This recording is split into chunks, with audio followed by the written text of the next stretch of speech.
ప్రార్థన చేసుకున్నాం.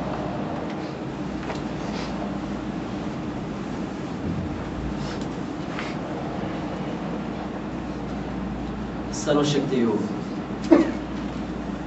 అత్యంత ప్రేమ కృపా సమృద్ధి గల మా ప్రియ పరలోకపు తండ్రి,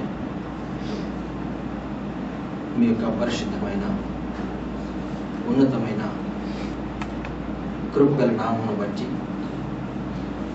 ఈ మధ్యాహ్న కాల సమయంలో మిమ్మల్ని చూచుటకు ప్రభా మీ యొక్క అమూల్యమైన తండ్రి మాటలు తండ్రి వినటకు, మీ యొక్క స్వరాన్ని ప్రభా తండ్రి నాయన మేము వినటకు మీరు ఇచ్చినటువంటి యొక్క గొప్ప కృపను బట్టి మీకు స్తోత్రాలు, వందనాలు. ఈ భయంకరమైనటువంటి దేశంలో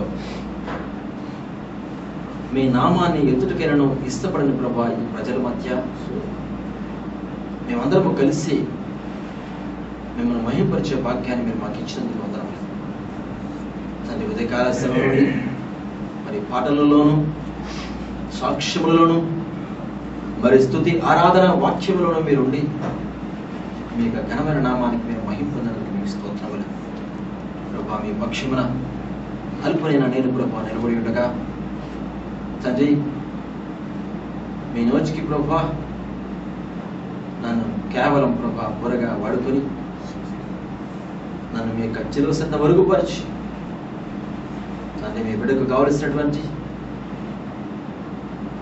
ఆత్మీయ ఆహారాన్ని ప్రభా అందించుటకు మీరు నాకు సహాయకుడై ఉండి ప్రభా ఈ బలహీనుడైన నన్ను ప్రభా మీరు బలపరిచి మీ ఘనమైన నామాన్ని మీరు మహిమ పొందమని వినుచున్నా చూస్తున్నా బిడ్డలకు ప్రభా ఆత్మ తలంపులు దయచేసి వినగల చెవులను గ్రహించి హృదయాన్ని బిడ్డలకు దయచేసి మీ యొక్క వాక్యమును నిలిచిపట్టుకు సహాయం దయచేయండి.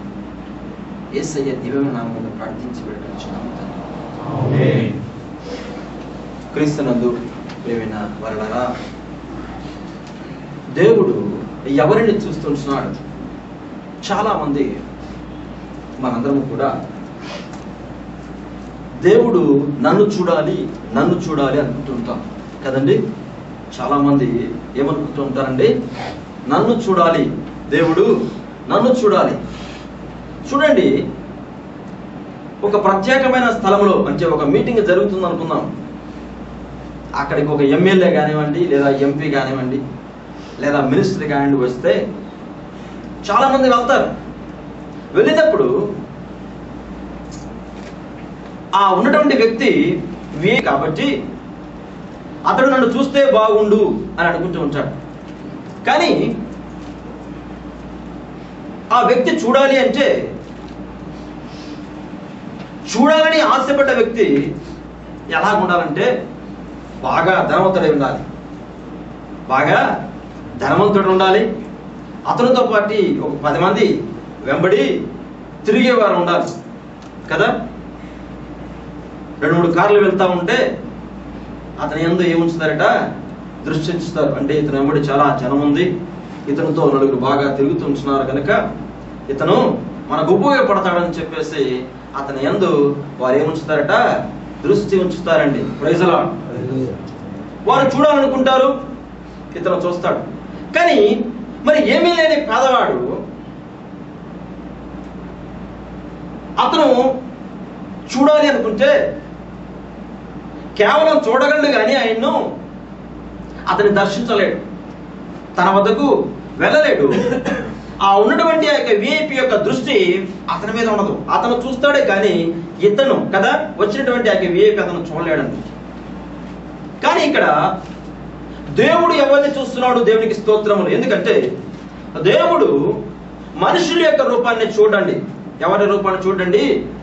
మనుషుల యొక్క రూపమును, పై వేషమును, తనకున్నటువంటి అర్హతలను చూడటం, తనకున్నటువంటి చదువును చూడటం, చదువుకున్నటువంటి జ్ఞానాన్ని చూడటం, తనకున్నటువంటి ఆస్తులు అంతస్తులు చూడటం, కానీ తన యొక్క కులాన్ని బట్టి లేదా మతాన్ని బట్టి అతన్ని గౌరవించడు. కానీ దేవుడు చూసేది ఏమిటి అంటే నా ప్రేమింటి సహోదరులారా, ఎవరిని దేవుడు చూస్తాడు, ఎవరి యందు దృష్టి ఉంచుతాడు అంటే విరగి నలిగిన హృదయాలను. దేవునికి స్తోత్రములు.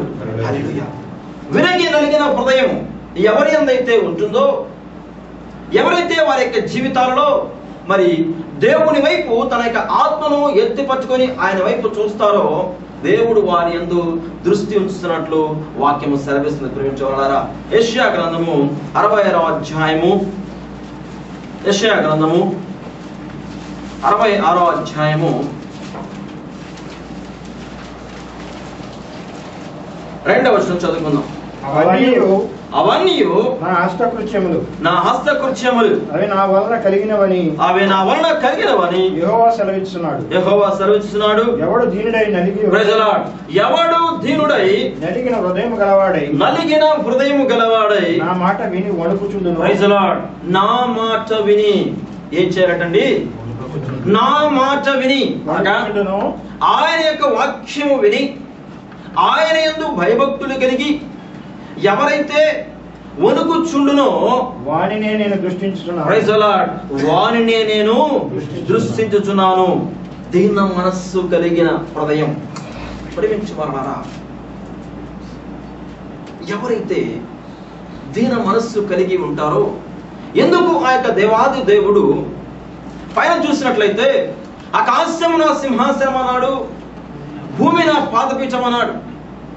కానీ అత్యున్నత సింహాసనమందు ఆసీనుడైనటువంటి ఆ యొక్క గొప్ప దేవుడు గొప్పవారిని కోరుకోవాలి. కానీ మరి ఎవరైతే విరిగి నలిగి హృదయం కలిగి దీన మనస్సు కలిగి ఉన్నారో వారిని చూస్తున్నాను అనగా నేను వారి యందు నేను లక్ష్యం ఉంచుతున్నాను అని చెప్పేసి దేవుడు ఎందుకు మాట్లాడుతున్నాడంటే, యెషయా గ్రంథము 57వ అధ్యాయము 15వ వచనం గమనించినట్లయితే మొట్టమొదటిసారిగా ఆయన ఏమై ఉన్నాడో మనకు నేర్పిస్తున్నట్లు నేను మహాగణుడను, మహోన్నతుడును, పరిశుద్ధుడును,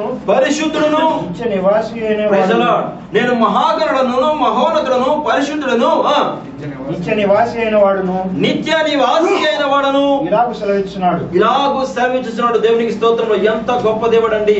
నీవు నేను నమ్ముకున్న దేవుడు, నీవు నేను ఎదురు చూస్తున్న దేవుడు, నీవు నేను ఆశీర్వదింపబడాలని ఆయన వైపు చూస్తున్నాము కదా. ఆయన ఎంత గొప్ప దేవుడు అంటే ఆయన మహోన్నతుడు, ఆయన పరిశుద్ధుడు, ఆయన జీవగల దేవుడు, ఆయన జీవాధిపతి, ఆయన విడిపించువాడు, ఆయన కరుణించువాడు, ఆయన లక్ష్యముంచువాడు, ఆయన దయ చూపువాడు, ఆయన జాలిగలవాడు. ఎవరైతే దీన మనస్సు కలిగి ఆయన వైపు చూస్తారో వారి యందు ఆయన దృష్టించును, వారి యొక్క ప్రార్థనను ఆయన ఆలకించును.